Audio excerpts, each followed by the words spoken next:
Good morning, good morning, good morning. What's up, folks? It is the last day of 2024, Tuesday. Tuesday. God, it's with the holidays kind of falling in the middle of the weeks constantly. I really having a hard time keeping track of what day of the week it is. Tuesday, December 31st, 2024, closing out our final Xtrades FOMO live stream for the year. It's been an awesome year of getting to spend a couple of days each week pre-market with everyone who joins these. What's up, Unknown Reviews? Good morning. Good to see you. So yeah, it's been really a privilege, I'll say, to get to spend some time pre-market with everybody who joins these. A couple days each week this entire year. So I really want to thank you all for joining me and taking the time out of your day, maybe even having to wake up a little bit earlier than you might like to come and be a part of these live streams. But I think we've gotten a lot accomplished this year. We've made a lot of money executing these trade plans this year. I know because I had a meeting with my accountant, a couple weeks ago to close out my year-end financials. And the only thing in life that is certain, or two things that in life are certain, are death and taxes. And man, taxes suck, but it is what it is. If we were losing money, we wouldn't have to pay taxes, so I'd rather make money and have to give a little bit to Uncle Sam. But anyway, plans have been incredibly successful this year. We haven't hit them all, but that should never be the expectation. We've got a very high win rate nonetheless.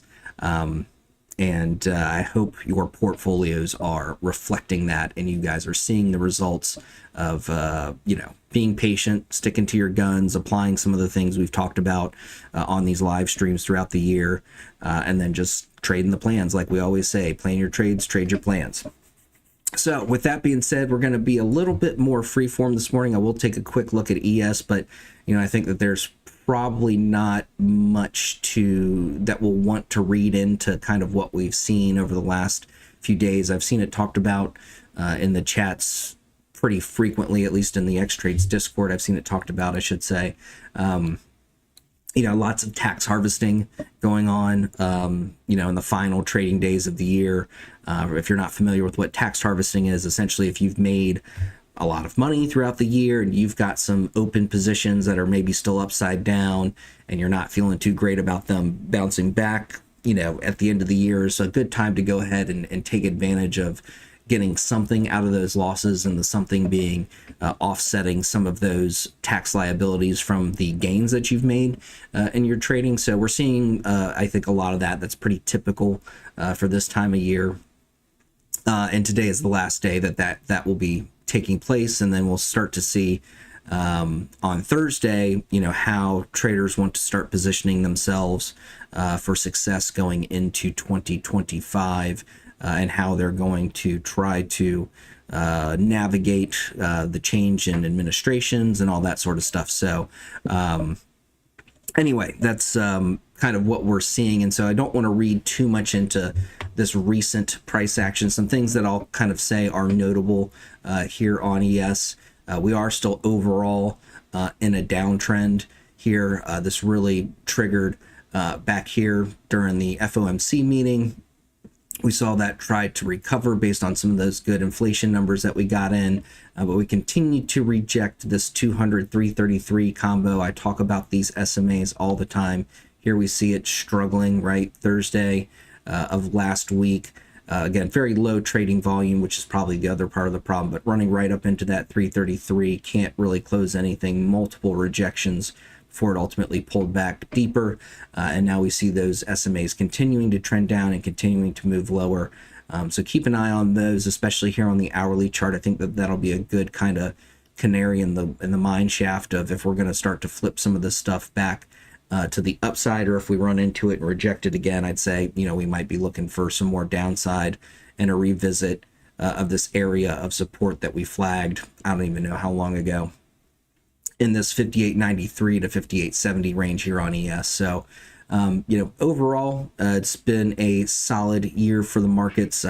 Probably should have taken the time to go and track the percent return year to date on the S&P, but I think it's in the 20 or close to 20% range, which is unusually high. And anytime you see kind of an overheated trend that continues to push like that, I would say just, be mindful. Go ahead and track where those trend lines are at on higher time frames like the daily and the weekly charts, and see, if and when we start to break that trend to the downside. Last time we saw that happen, we saw like an entire year of chop and pullback in what, many call it a bear market. And I think it was a little bit bearish for a while there. So anyway, that being said, keep your heads on a swivel. We'll be ready to take 2025 by storm. And we will, of course, have hey, what's up, Christopher? Good to see you. Good morning to you. And what's up, Navy Plum? Good morning to you as well. So we, we'll be ready. We've got a live stream planned for Thursday. So the first trading day of 2025, we'll kick it off with a live stream, which will be pretty cool. So, be ready for that. We'll try to hit the ground running and start off with some big wins. So with that being said, I'm going to get into a couple of trade plan recaps. These are from like ages ago, from I think 12-19. Some of these trade plans, those being Oklo, AMSC, and IWM. We did these back on the 19th. Then I had to go out of town. Then we had Christmas, and now we're this is our first live stream since the 19th. So, I appreciate y'all kind of paying attention to when I am going to be doing these and coming back, even though we had a week off, or a little bit more than a week off, really. Some of that had to do with, just travel plans that I had and holidays. So Oklo, we talked about this one on that 12-19 live stream. The plan for this one, and I know this chart might look a little bit different, so just to bring everybody up to speed, if you weren't kind of watching when we put this plan together, essentially the idea was, okay, as long as Oklo is above this 1976 level at open, we were going to try to buy the dip as close to 1976 as possible, with price targets at 2264, 2432, and 2635. We wound up getting in early in the morning, right around, I want to say it was like 2070 or 2077, something like that, I think is our net cost per share on Oklo.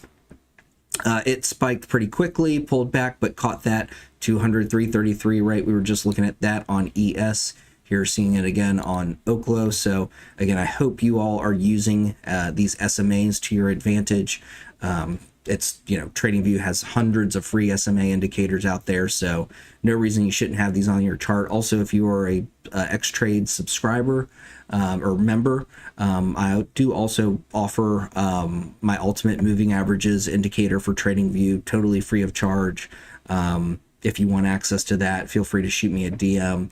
If you don't already have it and you are a paying Xtrades member, be happy to hook you up with access to the ultimate moving averages indicator. It allows you to plot, gosh, if I remember correctly, maybe 8 different moving averages of every type, whether you want to do SMAs, EMAs,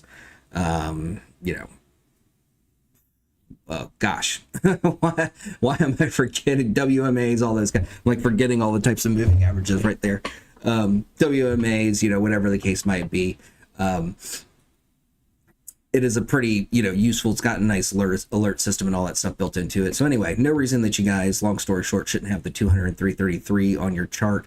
As far as some kind of bigger picture, slower moving, but very effective dynamic support and resistance indicators, 203.33 is a great combo. Again, we bounced off that on our OKLO plan, hit PT1, saw a little bit of a pullback, got us another pullback there to the 333 call entry, or really kind of upside entry support confluence right there.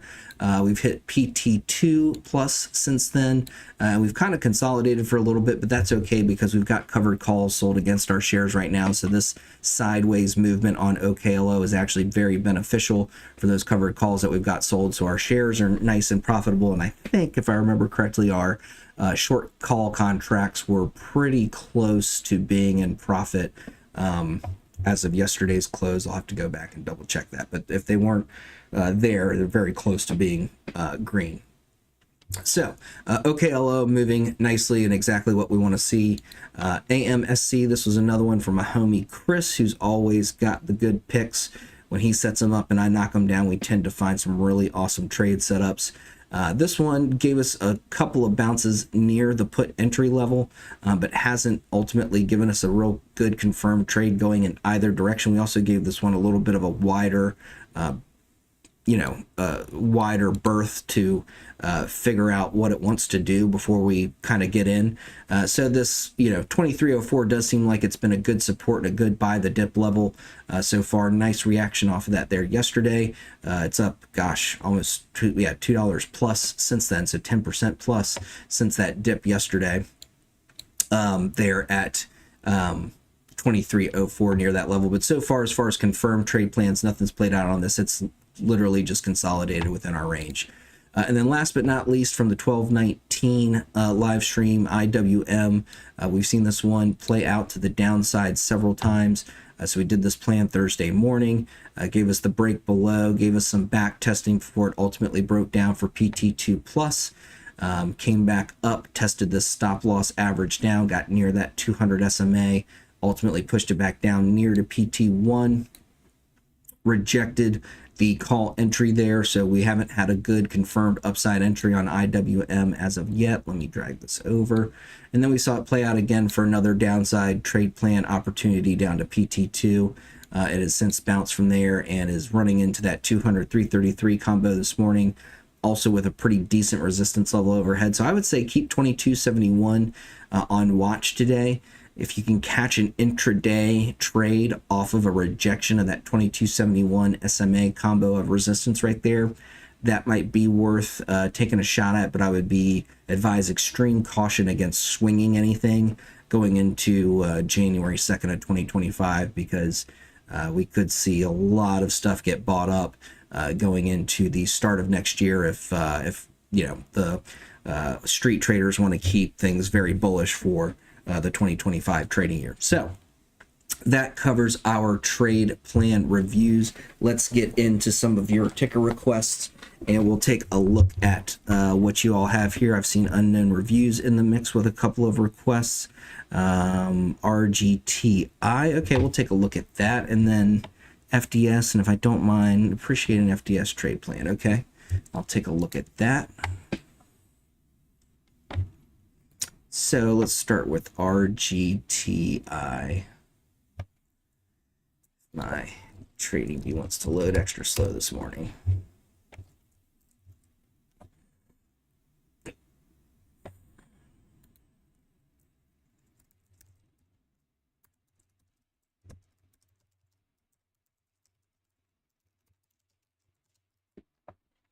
All right, so RGTI. What is RGTI? Rigetti Computing. I'm not familiar with this one at all. Interesting daily range yesterday. Good volume. Yeah, really good volume. I've never heard of this one. Congratulations on the reviews. You have found one that I did totally not familiar with. Strong buy. Quantum computing services. Okay. That's interesting. All right, let's see what RGTI has in store for us. We'll start with the weekly chart. That's where I generally like to start if I'm looking at a brand new. Ooh, this looks like a nice breakout on the weekly too. Yeah, this could be an interesting one. Yeah, I'm going to want to keep an eye on this level. Not really a confirmed weekly level there yet, but definitely strong resistance there. We've seen it tested a couple of times on the weekly, but we've broken over that. So yeah, pretty much anything we're going to look at is going to be inside these daily candles. So, well, and I'm not going to have anything back there. I have a feeling 1271 is going to be kind of the short-term bottom that we're going to be looking at, but I'll know that for sure in a moment. We'll put that 994 in place just in case. Right. Yeah, I'm not going to see a lot on any of these higher time frames because it just hasn't spent much time up here, which is fine. We'll work off the smaller time frames. Let me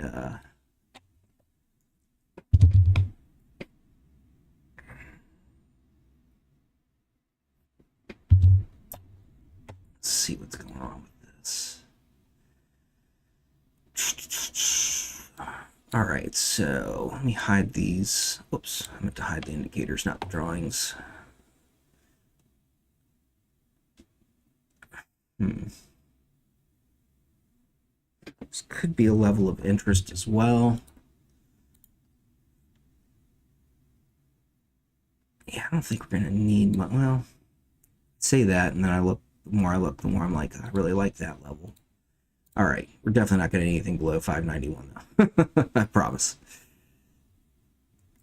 At least not for our plan. We'll be either well in profits and out for profit, or on a short trade plan by the time it hits 591 based on where it's at right now. You know, the other thing that we're going to do here, whoops, grabbed the wrong candle.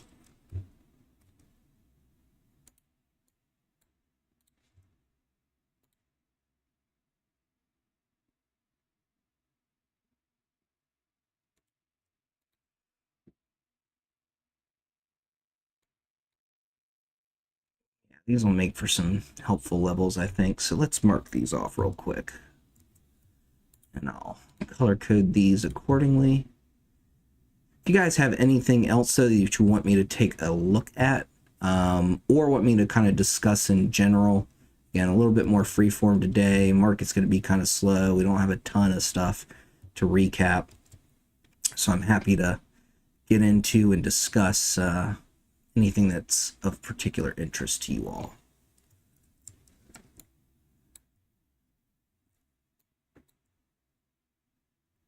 Whoops. We'll also wind up doing a set of fib extensions on this, but for some of these possible downside support resistance levels, we're going to want that fib retracement info in there. In fact, let's go ahead and do that. I'm pretty confident that we've got a good trend. And it might be a little bit higher right there. Yeah, that works. We've come back and tested it since pushing that high. So yeah, we can take a look at ACHR. I'm actually in that one currently on a diagonal debit spread for ACHR. So yeah, we'll take a look at that, Skater, for sure. All right, let's get this in. Actually came back and tested here.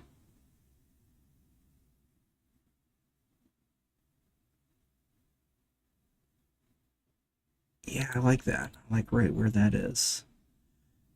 Beautiful.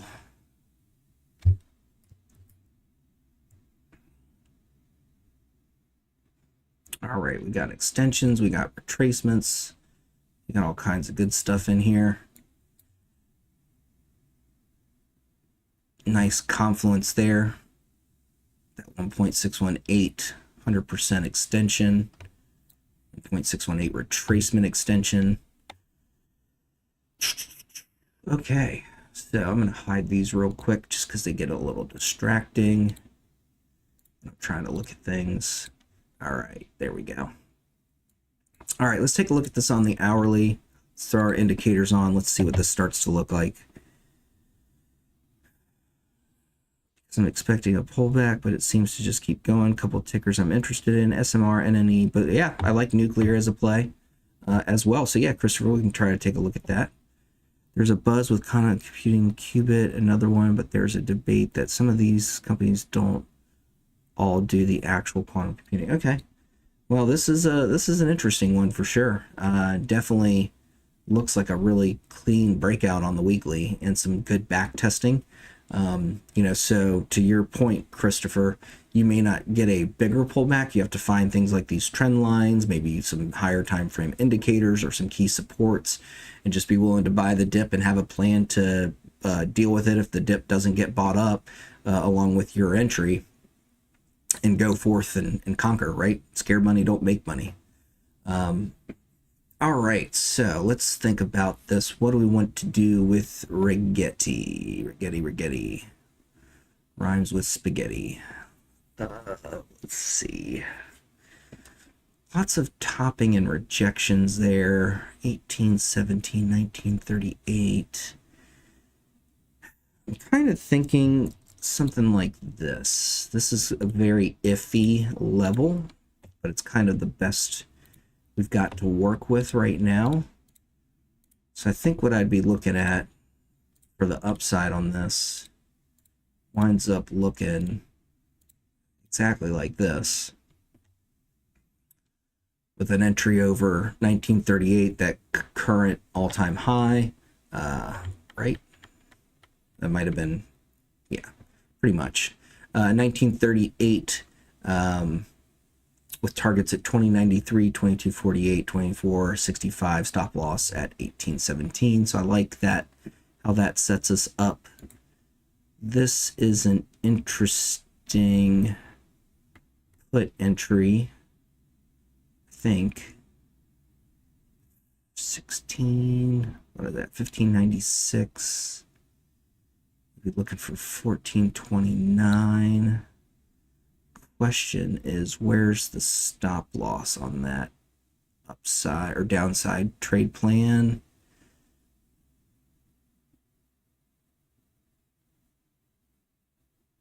Yeah, I'd say it's right about here, 1711. Again, a little bit iffy. We haven't spent a ton of time developing price levels up in this range, but based on the price data we've got, well, this is what I like. Yeah, and I think it's just 1, 2, 3 to the downside. I don't see anything that changes my mind very much about that. So, okay, cool. Let's lock this in. Let's recap it. Let's keep rolling with these trade plans, getting ready for 2025. And again, some of these, you know, you might want to wait until 2025 to actually get a good confirmation and try to execute some of these. But yeah, quantum computing, AI, all that's going to be hot. Also, nuclear. Oklo is in that same space using fission versus fusion. That's why we got into it. So yeah, AI, and how do we provide electricity for our AI efforts, I think are going to be hot topics and hot trades for 2025. I mean, they were huge for 2024 already, but I think it's going to continue to be a big theme as we find practical applications for some of this AI stuff that's being developed. So here is our RGTI live stream plan.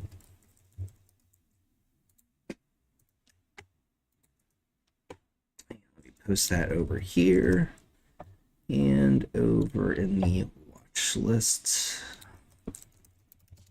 All right, so let's talk about our Rigetti live stream plan. What are we looking for on Rigetti? We are looking for a break over 1938. That should bring us targets at 2093, 2248, and 2465. And we'll keep a stop loss average down in place there at 1817. If you've got the money to buy up shares on this one and buy in bulk, in blocks of 100, I would certainly consider that something I'm going to personally be looking at. And then find opportunities at some of these price targets to sell covered calls and see if you can't win on both sides by collecting premium and getting profit off your shares. To the downside, we're looking for a break below 1596. Below that, we could see a deeper pullback to 1429, 1271, and 1124 with a stop loss average down at 1711. Those are your Rigetti upside and downside trade plans. Great request, unknown reviews as always. Much appreciated. Let's keep pushing though. All right, I saw Qubit, SMR, YB Skaters got ACHR. ACHR is actually one I'd like to take a look at. Archer Aviation, this one's been making some really interesting moves. And I think we might have talked about this on a previous live stream about the current, kind of like how diagonal debit spreads work, and how you can use those to your advantage. But I currently, and I think we talked about this last time, but I currently have, for example, January 2026, $5 call. So I bought plenty of time deep in the money. That creates a synthetic share position That long position is up 30% at the moment.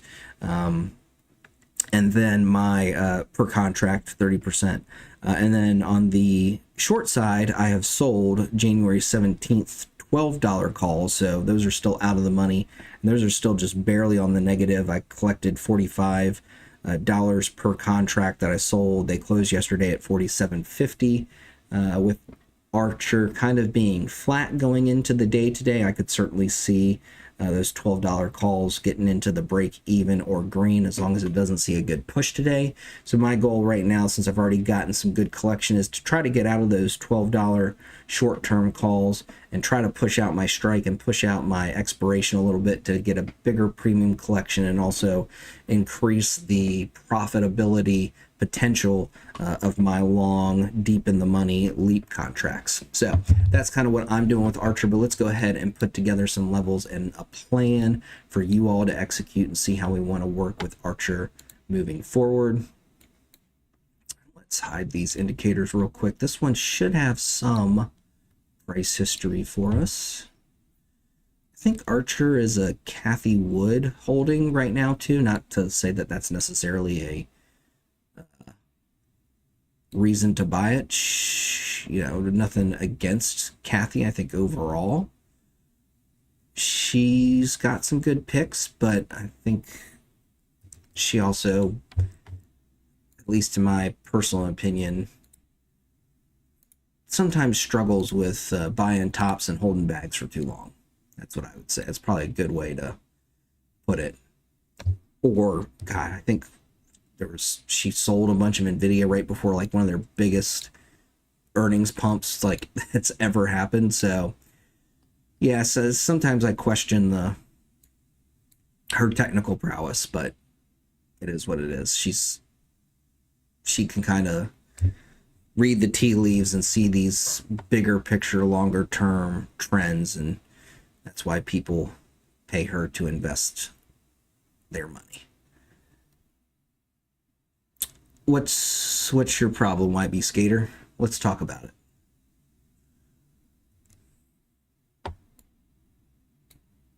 Oh, are you wait, no, I'm thinking about it. You mean kind of buying tops and then just holding the bag forever?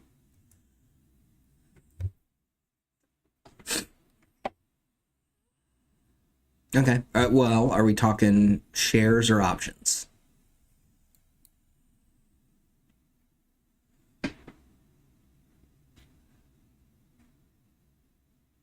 Options and shares. So, you know, a couple, I would say I would kind of approach each of those slightly differently. And the reason why I say that is because obviously with shares, you don't really have to worry about expiration so much. There are a lot of things that you can do to kind of manage an equity position in the bigger picture and work your way out of it, as long as you're okay with having that capital tied up, right? So there's a couple of things to think about when it comes to kind of tracking your overall performance, right? And so here's kind of how I would describe that a little bit. So if you kind of think about, okay, you got your money tied up in a trade, it's tied up for a long time. Maybe, you know, if you're talking about shares, maybe it's tied up for, you know, a year, right? Where, you know, you're trying to manage that trade, and eventually you get it back to profitable, or you just hold the shares forever until they finally get back to break even or slightly profitable. And eventually you get out of that position, right? Let's say you get out of it for a small profit, right?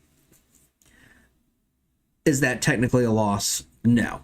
What I would say though is, are there opportunity costs that are involved with that? In other words, the money that you had tied up in an upside down position for an extended period of time, could that have been better deployed by, or better utilized, I should say, by going ahead and taking a loss at an appropriate time per, you know, a trade plan that you would have in place, obviously, and then, you know, redeploying those funds into trades that ultimately make up for that loss in a shorter amount of time, and then allow you to continue to use the profits from those subsequent trades to continue to, you know, make money and grow your account and do all that kind of stuff. So, a lot of it comes down to, are you okay with having that amount of money tied up for an extended period of time if we're talking about shares? If we're talking about options, to some extent, I mean, unless you're talking about like leaps, you really have to have a solid trade plan and stick to it. I think options are all about timing. If you're going to be good at it, your timing has to be right. And so, do you want to have money tied up for, months, let's say, to, ultimately wind up with a, 20 or 30% return because you were willing to hold forever? Yeah, maybe there is some school of thought out there, I'm sure, that says that that's the right thing to do. But me personally, I want to stick to my plans, right? So once my plan gets invalidated, I'm out. So if you are, right, chasing a top or buying a potential top, and again, obviously the goal is to not chase, right? Wait for those pullbacks, be strategic about your entries, and be patient. But if you struggle with that, no matter what, make sure that you always have a plan in place, because even if you're buying a top, you'll have a stop loss in place, and that stop loss will tell you, okay, listen, I got in at a wrong time. It's time for me to get out and maybe look for another entry on this ticker or look at other tickers entirely, right? I think there's like a Asian proverb out there or something like that, maybe Japanese. And I think it says something, somebody mentioned it, I think, in here. I think I picked it up from somebody else in Xtrades. So I claim no credit for this. Somebody in the group shared this one day, and I was like, that's a really good way of kind of explaining it. And it's like, if you realize that you're on the wrong train, get off at the next stop, because your journey back to where you need to go is going to be that much longer if you refuse to get off, right? Something to that effect. So my point being is that's why we have these trade plans in place. So that will help you at least with the bag holding forever part. YB Skater is, okay, if you've invalidated the plan, the stop loss says get out of this trade, stick to your plan and move on to the next plan, right? So that'll fix that part of it. The buying the tops part, that's a little bit trickier, but I think a lot of that will come down to technical analysis. And again, how do you time the top or find the right perfect bottom? The goal should never be to do that. It should be, wait for confirmation of something. If that means that you're missing, potential, 10 to 20% on an options contract move, and you wait for it to it's 20% higher than when you could have potentially bought it, but it's a better confirmation to get in at that point, that's okay. I would rather miss 20% of the returns on that trade and have better confirmation and better confidence in the trade versus getting into a trade and feel like I'm chasing and kind of starting off that trade process with the wrong mentality, right? Or kind of already being behind the eight ball, already having that doubt in mind of, oh man, I got in this and I probably just bought the top and I'm chasing, all that stuff will come into your brain as soon as you bought those contracts. Tell me if that has not happened. Or actually, here's a better one. Tell me if that has happened, YB Skater. Have you ever bought a contract and immediately regretted it and said, I just bought the top? Yeah. So there you go, right? Like, you got to wait for some kind of pullback, wait for some kind of confirmation of continuation, and then just stick to your plan. Even if you get that, that little, gremlin in your head that's kind of, poking at you and saying, oh man, you just bought the top, you really screwed up. Doesn't matter. Stick to the plan at that point. As long as you had a plan, stick to it, right? But sometimes your plan should be wait for a pullback to X level, and if that doesn't happen, don't chase it, right? Move on to something else that's got a better setup for you. There are thousands of tickers out there for us to trade. We don't have to trade Tesla every day or whatever the case might be. Be diverse, look outside of maybe your peripheral, tunnel vision, and find other opportunities if something just isn't giving you the right pullback to get in. There you go. That's exactly it. Trading Die. Was that you that shared it? Somebody shared it recently, and I love it. It's a great way of thinking about sort of, okay, I took a bad entry, right? And that happens. I mean, shit, I take bad entries often. I mean, but the losses are just a part of the process. But yeah, Trading Dad nailed it. That's the exact quote that I was looking for. If you get on the wrong train, immediately you realize it, get off at the next nearest station. The longer it takes you to get off, the more expensive the return trip will be. I love it. That's 100% correct. So anyway, hopefully, YB, that helped you out as far as kind of some things to think about psychologically with your trades and how you're executing. Have you, maybe you've even pinged me about it. Have you done mentoring with anybody?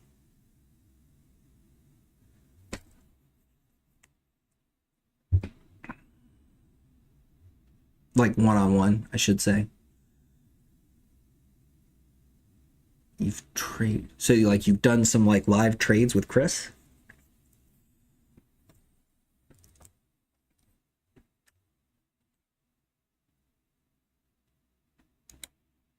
Okay.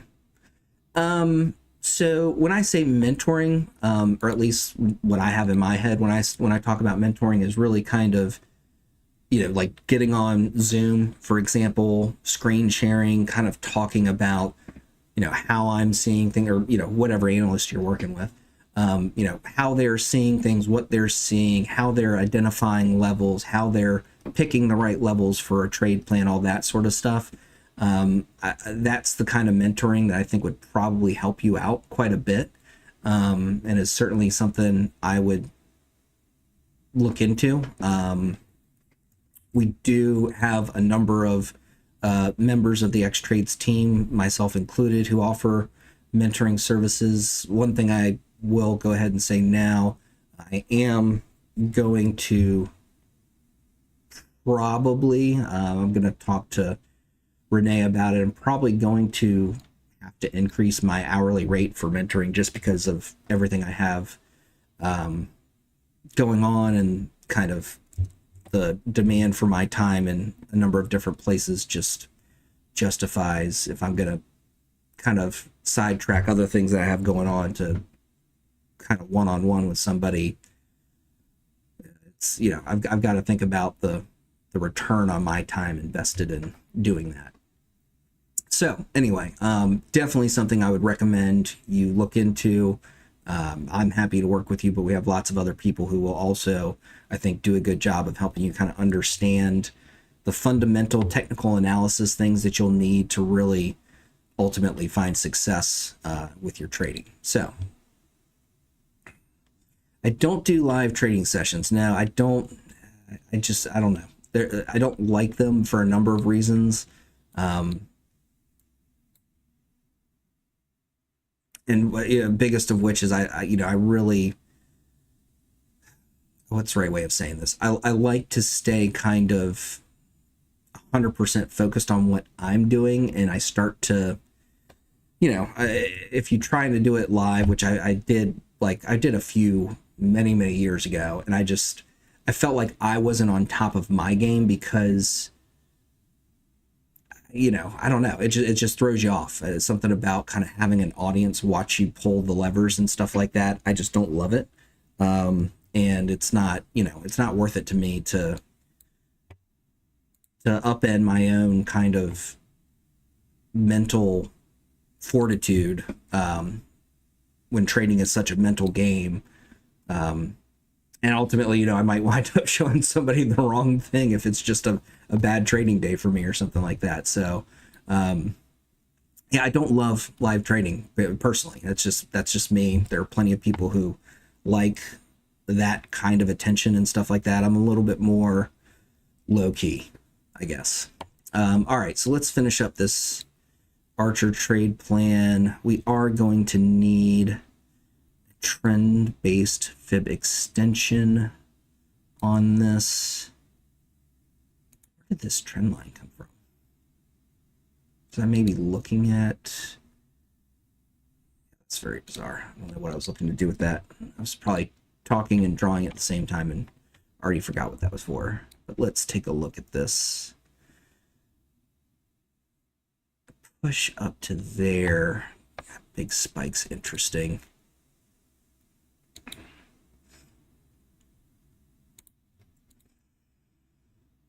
Yeah, that looks pretty good, actually. So let's get these in place, and then I think we'll be good to knock out this plan. Anyway, I hope all that was helpful. Hope I didn't digress too much.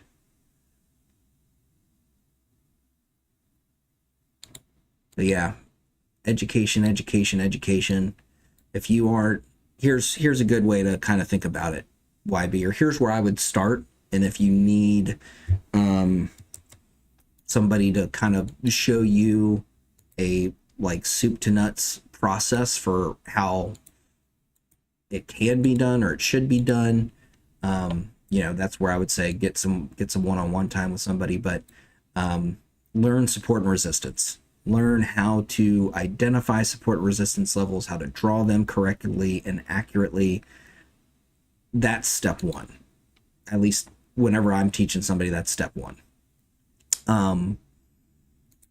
After that, then you start to get into, okay, well, what kind of indicators should we be factoring into, or how should we be thinking about and looking at indicators, and then how do we combine those two skill sets into, you know, a trade plan and use them to find the correct levels to pick, you know, exactly what I'm doing right here on the chart, right? Well, the first thing I did was I drew my support and resistance levels, got my fib extensions in place because I need some support and resistance levels above and below.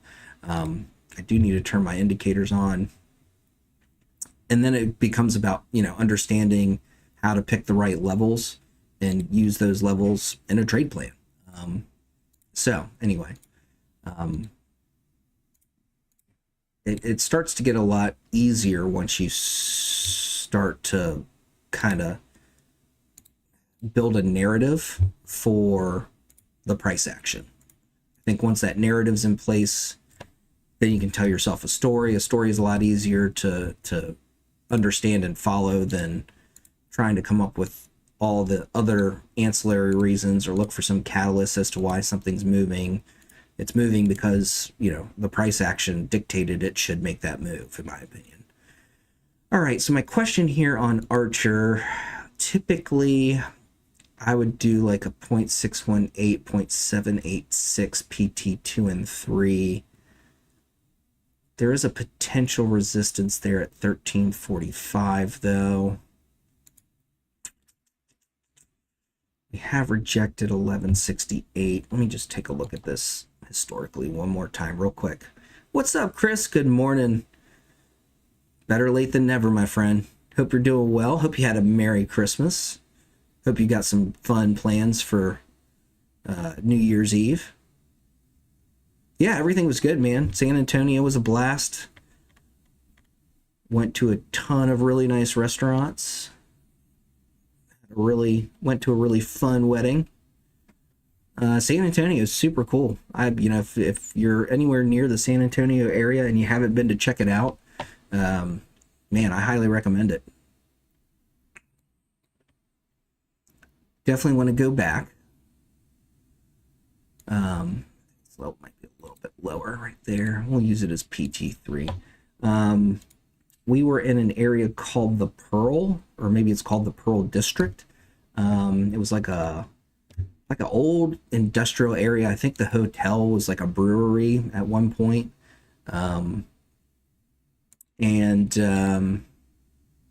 They've totally turned it into, you know, mixed use, commercial, multifamily, lots of really cool like farmers markets out in this little kind of like town square kind of area. Super cool little town there in little area of San Antonio. And unfortunately we had so many time commitments with the wedding and dinner reservations and all other kinds of stuff that we didn't get to do a ton of exploring outside of that little Pearl District. But the Pearl is super cool. I would go back just to visit it, but I do want to go back. The couple that got married, his family is very well off and owns a large ranch out there with some houses on it and stuff like that. And it's supposed to be really, really pretty. So we'll go back. I don't feel like I got to experience any of like any real like Texas, or get to see the landscape of Texas, because we were so kind of confined to that Pearl area with everything we had going on. But it was still very, very cool nonetheless. I would go back for the Pearl and nothing else, but definitely want to go back and kind of explore a little bit more when we've got more time to do it. All right, so with that being said, whoa, what am I doing? Picking levels on too high a time frame is what I'm doing.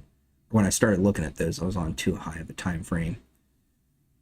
Putting price targets in at the wrong spots, but that's okay. We can flip this around very quickly. Still like these same levels. I'll make some slight adjustments to it though, based on where the price action's actually at right now. Man, I was kind of maybe too focused on my trip to San Antonio and running my mouth, and I wasn't focused on my planning. See, that little bit throws you off. That's why I don't do live trading. Can't even do a plan while talking. All right, let's fix this. That looks like a better downside plan. This looks like a better upside plan. I'm thinking about breaking out to all-time highs and continuations, and my head was not in the right spot when I was isolating these levels.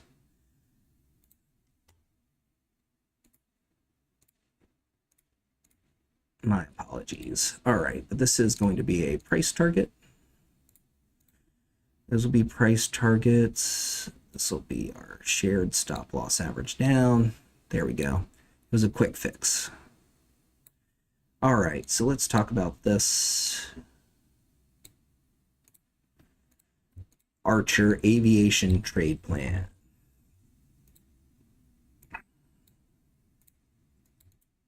Come on, buddy. Copy link. All right.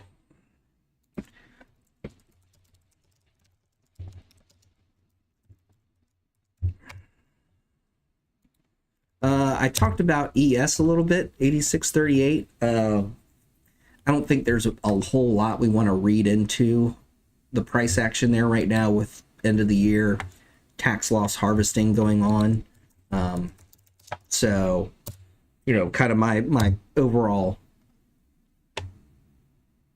to make a long story short with that ES analysis that we did at the beginning of the session is wait to see what things look like on Thursday, essentially.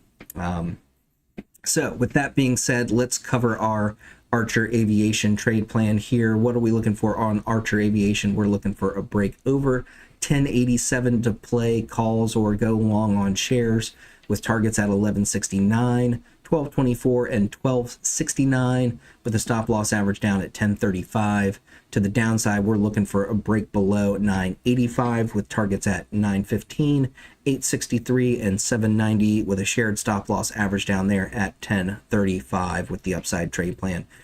Yeah, that's another thing to keep in mind. 8638, I do publish, as long as I'm, not traveling or something like that. Pretty much every day the market's open, I publish a plan for exactly how I would trade SPY and how I do trade SPY. On a daily basis, pretty much if the market's open, as long as I've got an internet connection and a decent screen to work off of, I'm going to put together a plan and publish it for everybody to go out and execute. So you'll see that in the options watch list before the market opens.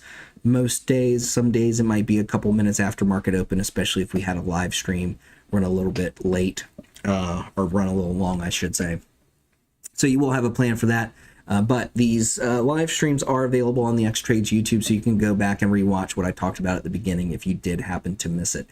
All right, so with that, we are 10 minutes out from market open. I do need to go get the SPY plan put together. So how do I think Q1 will play out? I think we'll have a better idea of that on Thursday. I think right now it's all very, we're not making technical moves. We're making tax moves right now. And so it puts the market in a weird spot, and I don't want to, kind of make guesstimates off of, price action that's not really based on anything other than trying to limit tax liabilities. So let's take a look at it on Thursday. We will have a live stream then.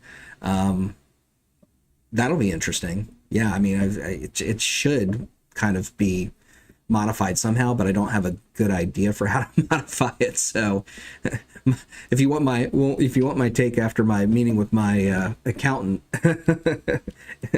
there should be no capital gains tax. So anyway, that being said, I do want to thank you guys so much for joining me throughout the year this year. Doing these live streams again is a real privilege, and I can't tell you how much I enjoy getting to spend some time with you all, getting kind of my plans together, seeing what you all are hearing about, what you all are looking at, and helping you all out with some of these plans. And sometimes we find plans that are things that I wouldn't have looked at otherwise that wind up being very profitable for me and for you all. So I'm not going to pretend to not get benefit from getting to work on these plans and these live streams each morning. So I think we've had a fantastic 2024. Again, I can't thank you all enough for taking the time to join me and sometimes waking up early to join me for these. We will be back Thursday to kick off 2025 with an Xtrades FOMO live stream. So let's see if we can't just absolutely crush things with 2025 and start off strong. Let's see how these plans from today play out between now and then. So with that, thank you all so much for being here. Thank you for making 2024 so awesome. We will be back Thursday morning at 8:30 a.m. Eastern Standard Time on YouTube and on Discord for the first Xtrades FOMO live stream of 2025 and the first trading day of 2025. So, Big Coke. So I bought SPY calls, bought 1,800 shares, down 700. Shoot me a DM Big Coke with all those details, and I'll give you some input on it, but I don't want to make a quick assessment. I don't have the time to really analyze it before I've got to get this SPY plan for today put together. So yeah, shoot me a DM. I'm happy to help you out however I can. So with that, thank you guys so much. As we always say here on these FOMO live streams, plan your trades, trade your plans, keep your wins big, keep your losses small. Be safe, have a fun and happy New Year's. I will see you all back here Thursday morning for the first trading day of 2025. Thank you again. I'll see you Thursday. Take care.